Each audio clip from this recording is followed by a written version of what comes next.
Starting from the next topic, that is light independent और dark reactions. Light independent reactions है, यानी कि इन reactions को प्रोसीड करने के लिए लाइट की ज़रूरत नहीं होती. तो डार्क रिएक्शन मैंने पहले भी 2-3 दफ़ा ये बात बता चुकी हूँ कि डार्क रिएक्शन जो है वो इसका सेकेंडरी नेम आ जाता है, बिकॉज नॉट नेसेसरी कि ये रिएक्शन डार्कनेस में ही हो. अगर लाइट है तो भी ये रिएक्शन कैरी आउट हो सकता है. उसकी वजह ये कि ये लाइट इंडिपेंडेंट है. लाइट हो या ना हो इस रिएक्शन में फ़र्क नहीं पड़ता. बेसिकली जो लाइट इंडिपेंडेंट रिएक्शन है ये क्या करते हैं कि लाइट डिपेंडेंट रिएक्शन में जो प्रोडक्ट्स बनते हैं, लाइट डिपेंडेंट रिएक्शन में प्रोडक्ट बनते हैं, एटीपी बनते हैं, NADPH बनते हैं, वो इन प्रोडक्ट्स को यूज़ करके ग्लूकोज बनाते हैं. अब इसकी जो एक समरी है वो पहले लिखी हुई है बुक में ऑन पेज 213. उसमें ये चीज़ लिखी हुई है कि आपके पास रिएक्टेंट्स जो हैं इसमें कार्बन डाइऑक्साइड है, साथ NADPH है और उसके अलावा ATP है. ये तीनों कंबाइन करेंगे. कार्बन डाइऑक्साइड एटमॉस्फेयर से आती है, NADPH और ATP लाइट डिपेंडेंट रिएक्शन में प्रोडक्ट्स बनते हैं.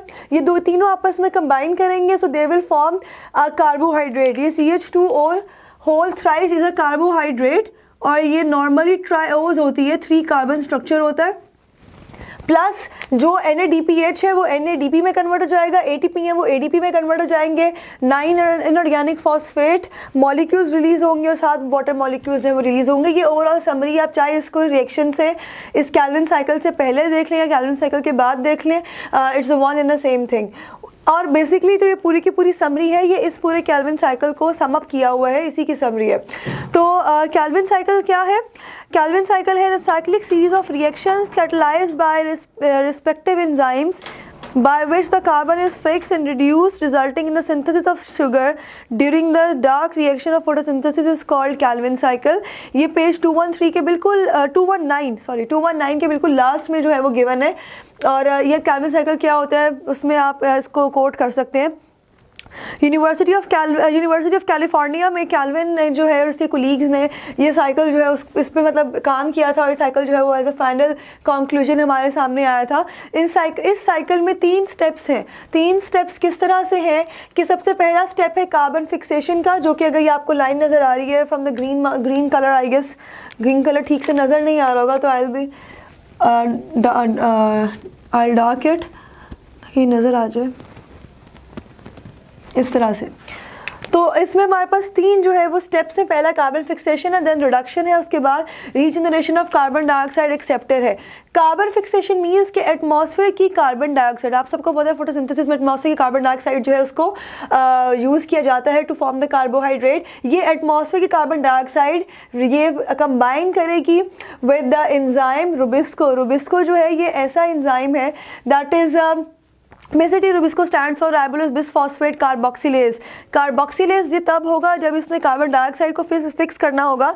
और उसके अलावा ये ऑक्सीजनेज भी होता है, यानी कि राइबोलोज बिसफॉस्फेट ऑक्सीजनेज वो रेस्पिरेशन में जो है यूज़ होता है, जहाँ पे रेस्पिरेशन का प्रोसेस कैरी आउट होना होता है. लेकिन यहाँ पर चूँकि हम कार्बन डाइऑक्साइड की फिक्सेशन की बात करें तो ये रुबिस्को राइबोलोज बिसफॉस्फेट कार्बोक्सिलेज के तौर पर काम करेगा. और दिस विल रीजनरेट. इससे क्या होगा कि when carbon dioxide will combine with this enzyme, तो इससे हमारे पास बनेगा 3-फॉस्फोग्लिसरेट या राइबोलोज बिसफॉस्फेट. राइबोलोज बिसफॉस्फेट जो है इसको RUBP भी कहा गया. और 3-फॉस्फोग्लिसरेट हमारे पास 6 मॉलिक्यूल्स. अच्छा हाँ, यहाँ पे आप 3 मॉलिक्यूल्स ले रहे हैं कार्बन डाइऑक्साइड के, तो 3 मॉलिक्यूल्स जो हैं वो मिलके 6 मॉलिक्यूल्स ऑफ 3-फॉस्फोग्लिसरेट जनरेट कर रहे हैं. हम 3 ही क्यों लेते हैं? उसकी रीज़न ये है कि एटलीस्ट एक कार्बोहाइड्रेट, यानी कि जैसा मैंने पहले बात की ट्रायोज बन रहा है, तो ट्रायोज को जनरेट करवाने के लिए 3 कार्बन की ज़रूरत है. हर कार्बन डाइऑक्साइड के मॉलिक्यूल में 1 कार्बन है, लिहाजा 3 कार्बन जो है वो साथ कंबाइन करेंगे to form carbon dioxide to form the carbohydrate. अब जब यहाँ पे कार्बन फिक्सेशन में carbon dioxide will combine with rubisco. Rubisco के बारे में एक और बात भी लिखी हुई that it is the most abundant protein.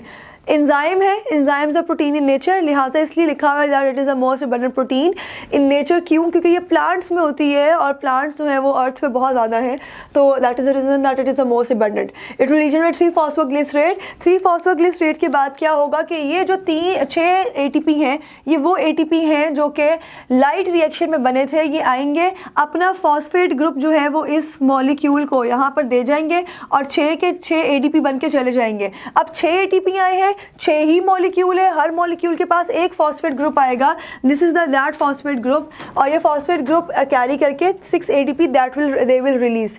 उसके बाद सेकेंड स्टेप में ये हो रहा है कि यही जो आपके पास एक फॉस्फेट ग्रुप आ गया, हम चाहते हैं कि ये एक फॉस्फेट ग्रुप जो है वो एक डबल फॉस्फेट ग्रुप में कन्वर्ट हो जाए। उसके लिए हमारे पास लाइट रिएक्शन में से NADPH 6 NADPH आएंगे and they will combine with the 6 molecules of this phosphoglycerate, जिसकी वजह से एक पहले पोजीशन नंबर 3 था, इसलिए 3 फॉस्फोग्लिसरेट अब पोजीशन नंबर 1 पे भी है, तो 1 3 bis मीन्स 2 फॉस्फोग्लिसरेट में कन्वर्ट हो जाएगा, और ये 6 जो है ये रिप्रेजेंट कर रहा है that is the 6 molecules. Next step में जो है यही 1 3 bis फॉस्फोग्लिसरेट, इसमें से आफ्टर दिस स्टेप 6 फॉस्फेट के आइंस जो है या मॉलिक्यूल्स जो हैं they will release and the glyceraldehyde 3 phosphate product जो है वो हमारे पास आ जाएगा। इस प्रोडक्ट में से ये 6 मॉलिक्यूल्स में से एक मॉलिक्यूल एज अ शुगर यानी कि एज एन आउटपुट जो है वो प्लांट स्टोर कर लेता है, like this will be the triose या शुगर या कार्बोहाइड्रेट G3P आप इसे कहते थे, ग्लिसरल्डिहाइड 3 फॉस्फेट में कि 6 मॉलिक्यूल्स में से एक मॉलिक्यूल स्टोर हो जाएगा, बाकी 500 के 500 मॉलिक्यूल्स जो है they will again carry out themself in the cycle में कैरी आउट हो जाएंगे। साइकिल में कैरी आउट होने के बाद दे will form ribulose bis phosphate. किस तरह से करेंगे, दोबारा बिस आ रहा है दैट मीन्स एक और फॉस्फेट ग्रुप ऐड हो रहा है, वो फॉस्फेट ग्रुप यहाँ पर ये जो ADP है 3 ADP आएंगे और 3 ATP बन के चले जाएंगे। सो एज अ रिजल्ट यहाँ पर राइबोलोस बिस फॉस्फेट आगे after the series of reaction आगे दोबारा कार्बन डाइऑक्साइड के साथ कंबाइन करेगा and they will again proceed the whole reaction. अब यहाँ पे जब तक कार्बन फिक्स हो रही है that is known as carbon fixation, जब रिडक्शन हो रही है, रिडक्शन मीन्स के एडिशन ऑफ हाइड्रोजन वगैरह, तो या रिमूवल ऑफ ऑक्सीजन बेसिकली होती नहीं है, ऑक्सीजन कम रह जाती है, फॉस्फेट ग्रुप इंक्रीज हो जाता है, दैट इज रिडक्शन। और उसके बाद चूँकि रिडक्शन इसलिए है क्योंकि आपने कार्बन डाइऑक्साइड ली थी इन द स्टार्ट, और जब आपके पास कार्बोहाइड्रेट बन रहा है दैट मीन्स कि कार्बन डाइऑक्साइड में कार्बन ऑक्सीजन था, हाइड्रोजन नहीं थी, इसलिए addition of hydrogen is called reduction, तो इसलिए हमने इस पूरे फेज को रिडक्शन कह दिया। थर्ड हमारे पास regeneration of carbon dioxide acceptor, ये वही after the output of the sugar वो कंपाउंड दोबारा वापस जाएगा for the regeneration of the carbon dioxide acceptor, that means कि ऐसा मॉलिक्यूल जो कि कार्बन डाइऑक्साइड को एटमॉस्फेयर से एक्सेप्ट कर सके। तो ये जो है वो आपका केल्विन मेल्विन साइकिल जो है वो कंप्लीट हो जाता है।